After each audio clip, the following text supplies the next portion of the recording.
আসসালামু আলাইকুম গাইস, চলে আসলাম আরেকটা নিউ ভিডিও নিয়ে। আজকে আমি দেব রান্না বান্না ভিডিও। আমি আজকে কি রান্না করলাম সেটা আপনাদের সাথে শেয়ার করব। আশা করি আপনারা সবাই ভালো আছেন। আমিও আল্লাহর রহমতে আলহামদুলিল্লাহ ভালো আছি। তো ভিডিওটা প্রথম থেকে শেষ পর্যন্ত দেখতে থাকুন। কি রান্না করলাম, কিভাবে রান্না করলাম সেটা দেখার জন্য অবশ্যই ভিডিওটা দেখতে হবে।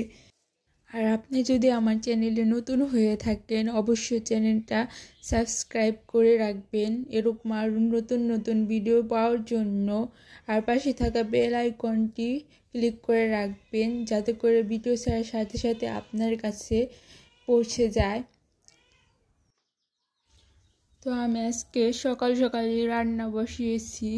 এখানে আমি ভাতটা রান্না করে নিলাম আগে। এখন ডাউলটা ভালো করে পেঁয়াজ দিয়ে, একটা মাত্র আমি পেঁয়াজ দিয়েছি ডাউলের ভিতরে, আর 7-8টা মরিচ দিয়ে 5-6 কোষ রসুন দিয়ে আমি ডালটা ভালো করে ফুটিয়ে নেব। আর পানি দিয়ে আমি ভালো করে ডালটা ধুয়ে নিচ্ছি। পানি দিয়ে ভালো করে ধুয়ে নিয়ে তারপর বেশি করে পানি দিয়ে আমি ডালটা ভালো করে ফুটিয়ে নিব। আমি ডালটা দুবার করে ধুয়ে নিচ্ছি, তারপরে চুলায় বসিয়ে দিব ডাউল।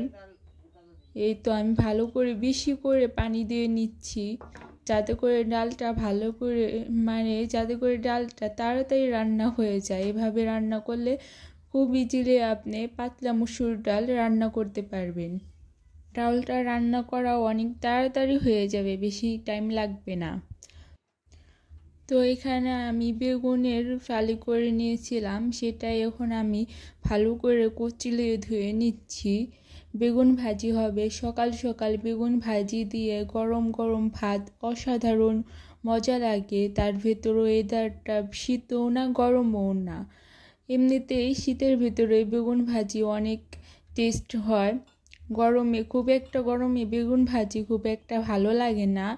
শীত আর এইরকম ওয়েদার, বেশি গরমও না শীতও না, বেগুন ভাজি দিয়ে সকাল সকাল গরম গরম ভাত নিমিশে 1 প্লেট শেষ করে দেওয়া যায়।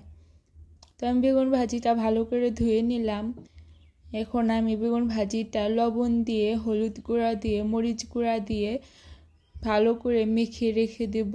ডাউলটা হয়ে আসলে আমি বেগুন ভাজিটা ভেজে নেব, তাহলে আমার রান্না শেষ হয়ে যাবে। আজকে আমি শুধু ডাউল আর বেগুন ভাজি রান্না করব। কালকে রান্না মাছ ছিল ফ্রিজে, তো আজকে মাছ মাংস কিছু রান্না হবে না। দেখুন গাইস, ডাউলটা ফুটে এসছে। আর এখানে আমি বেগুনটা ভালো করে মেখে রেখেছি। তো ডাউলের পানি আর ডালটা আমি ভালো করে সেকে আলাদা করে নিয়েছি। ডাউলটা আমি ছাঁকনি দিয়ে সেকে দেব যাতে করে ডাউলের যে চাবা চাবা ভাবটা না থাকে, ওটা থাকলে ডাউলটা মোটে টেস্ট লাগে না। তো ডাউলটা আমি ভালো করে সেকে নিয়ে পানির সাথে আবার দিয়ে দিলাম, একসাথে করে নিলাম, লবণ দিয়ে নিলাম, একটু হালকা হলুদ গুঁড়া দিয়ে দিচ্ছি, আর একটু আদা বাটা দিয়ে দিলাম। তো আমি ডাউলটা এখন ভালো করে ফুটিয়ে জাল করে নিব। এখন বেশিক্ষণ জাল করতে হবে না, কারণ আমি ডাউলটা ফুটানোর সাথে সাথে পানিটাও, ওই যে বললাম না ইজিলি রান্না কিভাবে করতে হয়, পানিটাও অনেকক্ষণ জাল করে নিয়েছি, তার জন্য শুকিয়ে গেছিলো অনেকটাই। তার জন্য আর এখন বেশি জাল করতে হবে না। এখন আমি ডালটা ঢেলে নিলাম বাগার দেওয়ার জন্য। তো আমি এখন কড়াইতে তেল দিয়ে ভালো করে ফুটিয়ে তার ভেতরে পেঁয়াজ কুচি দিয়ে একটু নাড়াচাড়া করব। আমি পেঁয়াজ কুচিটা একটু নাড়াচাড়া করার পর একটু পরে রসুন কুচি দেব, কারণ রসুন কুচি তাড়াতাড়ি ভাজা হয়ে যায় আর পেঁয়াজটা ভাজতে একটু দেরি লাগে। তো আমি কতক্ষণ রসুন কুচিটা নাড়াচাড়া করে এখন রসুন কুচিটা দিয়ে ভালো করে নেড়ে চেড়ে লাল কালার করে ভেজে নেব।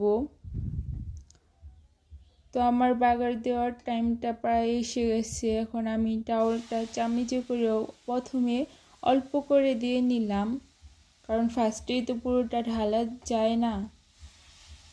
এখন সবখানি ডাউল আমি কড়াইতে দিয়ে বাগারটা কমপ্লিট করে নিলাম। এখন ভালো করে মিশিয়ে একটু জিরে গুঁড়ো দিয়ে দিব ডাউলের টেস্ট বাড়ানোর জন্য। তো জিরে গুঁড়োটা ভালো করে নেড়ে চেড়ে মিশিয়ে ডাউলটা আমি নামিয়ে ফেলবো।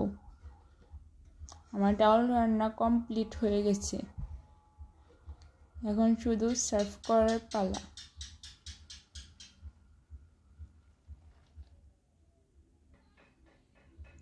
তো এখন আমি কড়াইতে তেল গরম করে নিব বেগুন ভাজি করার জন্য। একটা একটা করে বেগুন ভাজি দিয়ে দিব এখন আমি কড়াইতে। বেগুন ভাজিটা সবসময় ঢাকনা দিয়ে ঢেকে ভাজার চেষ্টা করবেন, কারণ ঢাকনা দিয়ে ঢেকে ভাজলে টেস্ট অনেক দারুণ আসে আর খুব ইজিলি অনেক সুন্দরভাবে বেগুনটা ভেতর থেকে সিদ্ধ হয়ে আসে। বেগুন ভাজিটা আমি আস্তে আস্তে উল্টে দিচ্ছি। দেখুন কি সুন্দর লাগছে, কালারটা কত সুন্দর আসছে। কিন্তু আমি একটু পোড়া পোড়া করে বেগুনটা ভেজে উঠিয়ে নিলাম, কারণ একটু পোড়া পোড়া বেগুন ভাজি খেতে অনেক টেস্ট লাগে। আমি বাটিতে বেগুন ভাজিটা তুলে নিয়ে এক এক করে সব বেগুন ভাজি ভেজে নেব। তো আমার বেগুন ভাজি করা শেষ। আমি বেগুন ভাজির জন্য পেঁয়াজ মরিচ ভেজে নেব, কারণ শুধু শুধু বেগুন ভাজি ভালো লাগে না। বেগুন ভাজিটা একটু পেঁয়াজের ভেতরে ছেড়ে নাড়াচাড়া করলে টেস্টটা সে আসে। তো আমি পেঁয়াজটা ভালো করে ভেজে তার ভেতরে সব বেগুন ভাজিগুলো ছেড়ে একটু কিছুক্ষণ আর কি 2-1টা নাড়াচাড়া দিয়েই উঠিয়ে ফেলবো। তাই আমার রান্না বান্না কমপ্লিট। বেগুন ভাজির জন্য যে পেঁয়াজটা আমি দিয়েছিলাম সেটা প্রায় হয়ে এসছে। এখন আমি বেগুন ভাজিটা পেঁয়াজের ভিতরে ছেড়ে দিয়ে নাড়াচাড়া করে নিচ্ছি।